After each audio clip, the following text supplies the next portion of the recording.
Fidèles abonnés de Kadara TV, la chaîne de l'entreprise, bienvenue dans cette édition. Lors du sommet de la CEDEAO tenu à Abuja en week-end, les chefs d'État ont pris des sanctions très dures à l'encontre du Niger avec effet immédiat.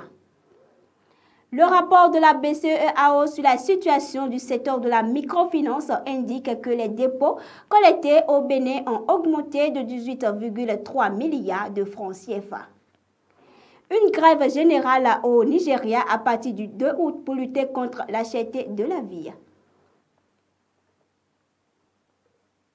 Bienvenue à tous. Nous ouvrons cette édition par l'information relative aux sanctions économiques prononcées lors du sommet UEMOA et CEDEAO contre le Niger. Les chefs d'État de la CEDEAO se sont réunis en week-end à Abuja, au Nigeria, pour évaluer la situation qui prévaut au Niger.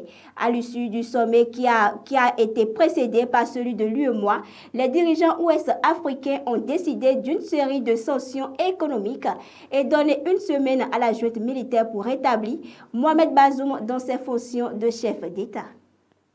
Entre le Niger et les seront mises en œuvre les sanctions suivantes seront mises en œuvre avec effet immédiat.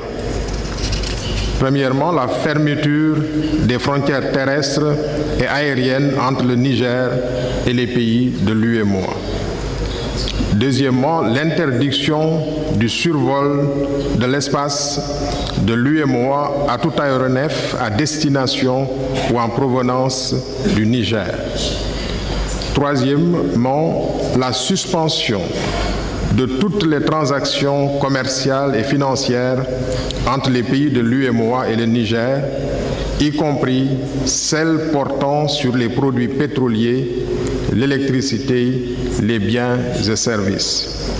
Quatrième mesure, la suspension de toutes les transactions financières entre les pays de l'UEMOA et le Niger. Cinquièmement, le gel des avoirs financiers et monétaires de l'État du Niger à la BCEAO et dans les banques commerciales des pays de l'UEMOA. Sixième mesure, le gel des avoirs financiers et monétaires des entreprises publiques et parapubliques du Niger à la BCEAO et dans les banques commerciales des pays de l'UEMOA. Septièmement, la suspension des opérations financières entre les banques du Niger et les banques installées dans les autres pays de l'UEMOA. Huitième mesure, la suspension de toute assistance et transactions financières en faveur du Niger par les institutions de financement de l'UEMOA, particulièrement la BOAD. Neuvième mesure, l'interdiction de voyage pour les auteurs de cette tentative de coup d'État, le gel de leurs avoirs financiers et la confiscation de leur patrimoine. Dixième mesure, l'interdiction de voyager, le gel des avoirs ainsi que la confiscation des biens s'applique à toutes les personnes civiles ou militaires qui participeraient à des institutions, organes ou gouvernements et qui tenteraient de constituer les militaires impliqués dans ce coup de force. Elle s'appliquerait également aux familles des personnes concernées qui seraient en outre interdites de séjour dans les pays de l'espace UEMOA. L'Allemagne a annoncé aujourd'hui la suspension de son aide au développement et de son appui budgétaire au Niger après le coup d'État militaire contre le président élu Mohamed Bazoum. Nous avons suspendu tous les paiements directs de soutien au gouvernement du Niger, a déclaré le porte-parole du ministère allemand des Affaires étrangères lors d'un point de presse régulier à Berlin. En prenant cette décision, Berlin s'aligne sur Paris qui continue de faire pression pour le retour au pouvoir du président Mohamed Bazoum. La CEDEAO, l'Union africaine, l'Union européenne et les Nations unies ont tous condamné le coup d'État et appelé au retour à l'ordre constitutionnel. Le rapport sur la Banque centrale des États d'Afrique de l'Ouest sur la situation du secteur de la microfinance dans les pays membres de l'UEMOA au titre du premier trimestre de l'année 2023 indique qu'au Bénin, dans les systèmes financiers décentralisés, les dépôts collectés ont augmenté de 18,3 milliards de francs CFA. Au Bénin, la gestion digitale et efficace du fret a récemment motivé une visite de travail de différents acteurs du secteur des transports en terre camerounaise. La mission financée par Annabelle a connu la participation effective des cadres de l'Agence nationale des transports terrestres et des membres du bureau dirigeant du Centra INAB, le syndicat des transporteurs et importateurs, nouveau associé du Bénin.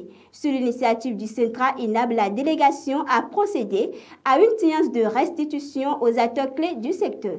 Quelques temps forts de la situation de restitution avec le président national du Centra INAB, Rabiou Bagar, et le représentant de la NAT, Théophile Degbeya. Suivez plutôt. Nous sommes allés, nous avons constaté que le bureau de gestion de fret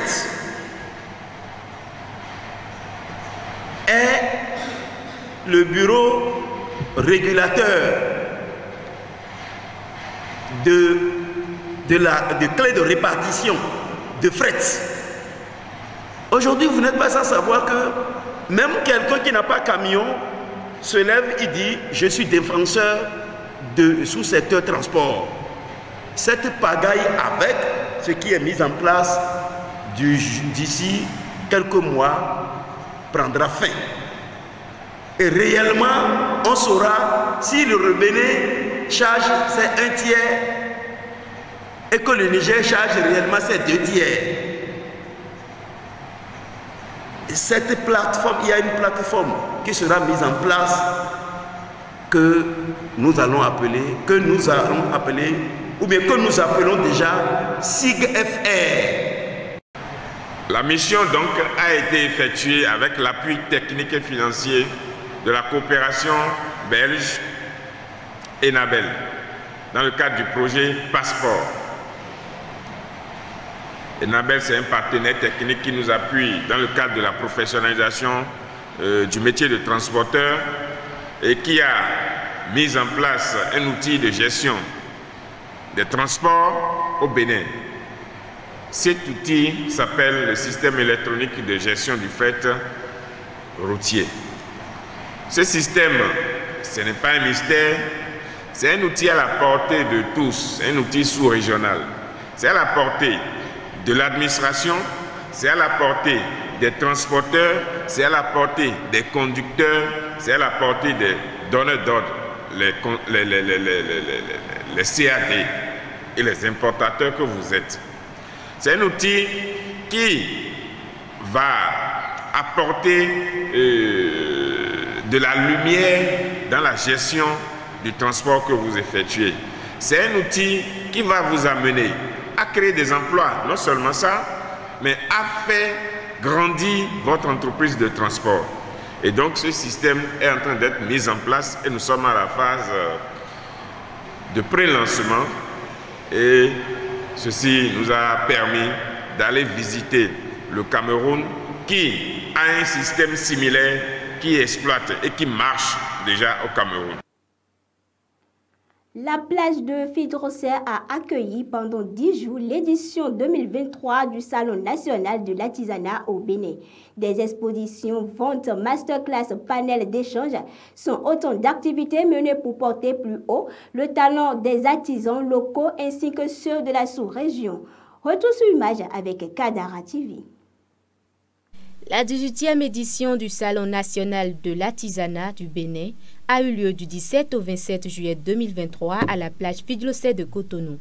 Il s'agit pour ces artisans l'occasion de faire découvrir le savoir-faire en allant de la sculpture sur bois, les bagues en aluminium, bas-relief, le textile à la base de la plante, les parures en pelle, les œuvres d'art et bien d'autres. Nous faisons des tissus teintés, batik et aussi nous avons des parures Maasai comme ceci. Alors avec nos tissus, nous faisons beaucoup de trucs. Nous avons des modèles déjà pré-cousus de très jolis modèles que vous pouvez porter pour des sorties décontractées comme la plage et autres. Nous avons des sacs pour les élèves, nous avons des sacs de toilette, des trousseaux, des sacs d'âme et ainsi de suite. Mais à part tout ça, nous avons des parures en perles et des parures avec des dents de phacochère aussi, un peu de tout, mais c'est vraiment que de l'ethnique. Nous travaillons à base de la plante qui est là. C'est avec la plante, nous faisons toutes nos teintures. Il n'y a rien de chimique chez nous. Après avoir fait le découpage, les restes des tissus à jeter qu'on peut polluer l'environnement avec, nous transformons tout chez nous. Ceux qui n'ont pas de pieds, ceux-là qui n'arrivent à rien faire pratiquement, peuvent travailler avec les mains. Donc avec ça, nous avions fait des porte-clés, nous avons fait des porte-bics, nous avions aussi des serres de table qui sont là. Et puis, nous avions champ pour le salon. Nous vendons des nappes de table faites et tissées à la main. Nous avons aussi les hamacs, les égougoums, les veilleuses et les statuettes. Relief. On faisait ça sur les murs avec du ciment. Mais pour se faire sortir, on a commencé par utiliser les tableaux, les contreplaqués et on met sur les contreplaqués. On travaille sur les contreplaqués avec du sable tamisé, proprement dit. Et on ajoute des polisseurs pour agrémenter ça. Et ça donne l'effet de ce que vous voyez. Les différents participants au SNAB invitent la population béninoise à consommer local pour la promotion, la valorisation et la sauvegarde du patrimoine culturel. Il faut déjà que nous commencions par consommer le Made in Bénin. Et c'est vous qui allez consommer nos produits et après vous, ce sera les autres. Le consommant local viendra de la population. Parce que nous, on s'est battu, on a créé. Il faut que les Béninois viennent voir. Ce n'est pas ce qui est pour les étrangers qui vont toujours voir. Les bonnes choses sont chez nous aussi. Il y a plein de choses. Je les invite, je les exhorte à venir consommer local. C'est ça qui fera l'économie de notre pays. Le SNAB sera désormais un bien-être pour répondre à la vision du gouvernement. Prochain rendez-vous en 2025 pour un autre événement incontournable. Réuni en conseil exécutif à Abuja semaine écoulée, le Congrès du travail du Nigeria a décidé de déclencher une grève pour contester contre la cherté de la vie.